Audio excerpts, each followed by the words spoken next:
अस्सलाम वालेकुम नाज़रीन, मैं हूं वकास भुट्टा। आप देख रहे हैं उर्दू क्रॉनिकल। नाज़रीन, आज जो हमारे गेस्ट स्पीकर मौजूद हैं वो किसी तारुफ का मोहताज नहीं है, और आज थोड़ा सा हम इनके साथ गपशप करेंगे और इनके एक्सपीरियंस इनसे शेयर करेंगे। कैसे हैं आप? मैं ठीक, आप बताएं कैसे? अल्हम्दुलिल्लाह का शुक्र है। इनका नाम है नाज़रीन बिनेश चौधरी और ये रियल एस्टेट में जॉब करती हैं। जैसे कि आपको पता है कि जो मेरे प्रोग्राम का जो थीम है, मतलब वकास की अदालत, कि जो भी बोलोगी सच के सिवा कुछ नहीं बोलना। अलीज़े सैर वाले मुझे ये बताएं, अब वो खतून है, अब इसके ऊपर भी मैं आपका पॉइंट ऑफ व्यू लेना चाहूँगा। अब अलीज़े सैर एक बंदे के साथ बात करती रही है।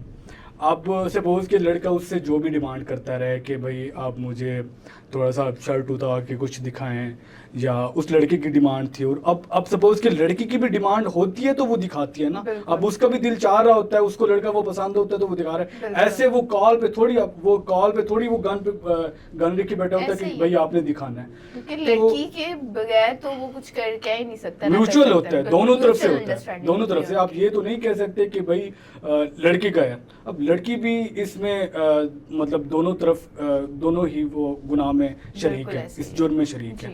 तो आप इसके बारे में क्या कहेंगे? आपका इसका पॉइंट ऑफ व्यू क्या है? अब देखें ना, अलीज़े से है, अब वो धमकियां दे रही है, मैं ये कर दूंगी, मैं वो कर दूंगी, मैं साइबर क्राइम में केस करूंगी। अब इमोशनली ब्लैकमेल भी कर रही है, धमकी भी दे रही है। तो लड़कियां इस तरह भी खुद कर रही हैं, वो फिर कहते हैं कि हम ब्लैकमेल हुई थी। ये है, कुछ लड़कियां हैं कि जो बाय नेचर भी हो जाती है, जो जिन पे उनका कोई कसूर नहीं होता, ट्रैप हो जाती है, लड़कों की बातों में आ जाती हैं, उस वजह से भी हो जाता है। कुछ लड़कियां तो जानबूझ के करती हैं लड़कों को ट्रैप करने के लिए। उस टाइम कह सकते हैं कि उस टाइम उनका दिमाग के ऊपर कि कुछ कंट्रोल नहीं होता, वो कहते हैं कि यार बस अब मजे ले लेना है, और मजे ले लेने, बाद में जो होगा देखा जाएगा। जो बाद में जो वीडियोस वायरल होती हैं, फिर रो रही होती हैं और खुदकशी करने पे तुली हुई होती है। शुरू में उनको कुछ नजर नहीं आता, ऐसे ही ना? बिल्कुल ऐसे ही है। मुझे ये बताएं कि अब अलीज़े सैर का जो केस है जी, अलीज़े सैर उसके साथ वीडियो कॉल पे बात कर रही है और खुद हंस हंस के जवाब उसे दे रही है, हंस हंस के उसे सवाल कर रही है, हंस हंस के बात कर रही है। अब वो लड़का कतर में बैठा है, अब उसी लड़के से वीडियो लीक होती है, वो किसी को भेजता है, लेकिन वो लड़का कह रहा है कि मैं एडिट मैंने की थी, लेकिन ये कि मैंने वायरल मैंने नहीं की, शेयर मैंने नहीं की।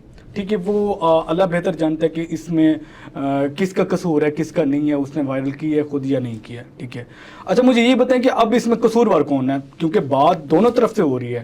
अब वो हंसी, ये तो नहीं है कि वो जब इसमें वीडियो के अंदर वो किसी ब्लैकमेलिंग या इस तरह की कोई बात कर रहा हो, वीडियो कॉल में तो कुछ ऐसी बात नहीं आ रही थी। अलीज़ा सैर कह रही है कि वो मुझे ब्लैकमेलिंग कर रहा था, लेकिन आप उस वीडियो को देखें। मैं अल्लाह माफ़ करे, मैंने देखी नहीं है, लेकिन जहाँ तक मैंने लोगों से सुना है कि उस वीडियो के अंदर उसने लड़की भी हंस के जवाब दे रही है और लड़का भी हंस के बातें कर रहा है। तो आप इसमें किसको जुर्मदार कहेंगी? इसमें कसूरवार अच्छा, सबसे पहले मेन चीज़, अलीज़े सैर बीइंग अ मुस्लिम, वो मेरी बड़ी बहन है, छोटी बहन है, हमारी माँ बहनों जैसी है, कोई ऐसा सीन नहीं है, मेरी कोई गलत इंटेंशन नहीं है, लेकिन इस टॉपिक के ऊपर बात करने का मकसद ये है कि वो एक हमारे लिए, हमारी ख़वातीन के लिए एक सबक बनी है। बिल्कुल ऐसा ही। ठीक है, वो एक गलत वे में बनी है, लेकिन आगे के लिए लड़कियों के लिए वो एक सबक है कि आपने किसी के साथ बात करते हुए ना, आपने अपनी इनसिक्योरिटीज़ के ऊपर थोड़ा सा देख के बात करनी है, और अपने जो एक आपका मतलब जो आपका जिस्म है, ये जो आप शर्ट उतार के कुछ दिखा रही होती हैं या इस तरह, तो आपने उस चीज़ का ख्याल रखना है अपना। तो आप इसके बारे में क्या कहेंगे कि इसमें कसूरवार कौन है? कसूरवार तो इसमें दोनों आते हैं, क्योंकि लड़का भी एग्री करता था और लड़की भी एग्री करती थी। और अगर बात की जाए मेजर किसका कसूर है, वो मैं लड़की का ही कसूरवार कहूंगी, क्योंकि जब तक लड़की एग्री नहीं होती, लड़का आपसे कुछ भी नहीं करवा सकता। इवन कि वो आपके साथ होते हुए भी कुछ नहीं करवा सकता जब तक लड़की खुद एग्री ना करे इस बात को। तो मैं इस पे यही कहूंगी कि जब तक शहर ने खुद परमिशन नहीं दी, खुद एग्री नहीं हुई, तो वो नहीं करवा सकता था। थोड़ा सा ये बता दें कि इन तरह की जो मतलब 2-3 हफ्ते बाद, महीने बाद एक लड़की की कोई ना कोई, सपोज की कोई एक्ट्रेस हो या कोई सियासतदान हो या कोई एक्टर हो, इस तरह की वीडियो वायरल हो जाती है, तो इस तरह का जो केस है, जो ख़वातीन का ज़्यादातर है केस है, वीडियोज़ रिलीज़ हो जाती हैं, ٹھیک ہے, وائرل ہو جاتی ہیں, تو یہ کیسے ختم ہو سکتے ہیں؟ آپ کے دماغ میں کیا آتا ہے؟ لڑکیوں کو ہی اس چیز پہ سوچنا چاہیے کہ ہم جس لڑکے سے بات کر رہے ہیں تو ہمیں یہ اپنی چیز اس کو شو ہی کیوں کروانی پڑ رہی ہے. اپنی انسیکیورٹیز کو, اپنی عزت کو بچا کے رکھیں. اگر آپ کو وہ لڑکا بالکل سچا ہی اتنا ہی لگ رہا ہے تو اس کو بولیں کہ وہ آپ کے گھر رشتہ لے کے آئیں, شادی کریں, بعد میں جو چیزیں ہوں گی وہ سب کے سامنے ہی ہوں گی. آپ کو شادی سے پہلے یہ سب چیزیں کرنی ہی کیوں پڑ رہی ہیں اگر لڑکا اتنا ہی سچا ہے تو؟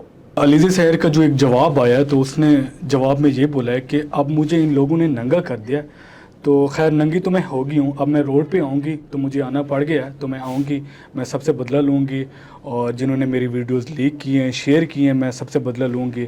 تو اس کے بارے میں آپ کیا کہیں گی کہ اس طرح کی ویڈیوز وائرل ہونے کے بعد اس کو اس طرح کا رپلائی جواب دینا چاہیے تھا؟